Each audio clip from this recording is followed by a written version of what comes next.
So mga ka-idol, dito na kami. Umuulan. Masama yung panahon ngayon. Dito kami manguha mga ka-idol ng mga alaga naming mga tilapia.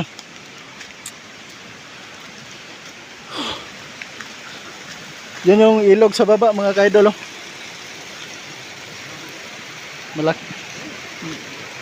Kulay dilaw na yung kuhan mga ka-idol. Tubig. Galing bundok. Ito mga ka-idol, may natira pa daw dito.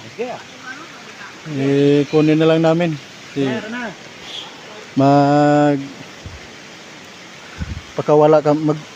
Pakawala namin ng mga similya ulit.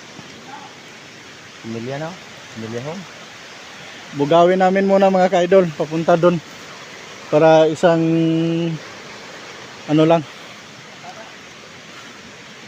pagpukot. Sige mga ka-idol, update ko na lang kayo pag may mahuli na, pag marami na kaming huli. Bye bye.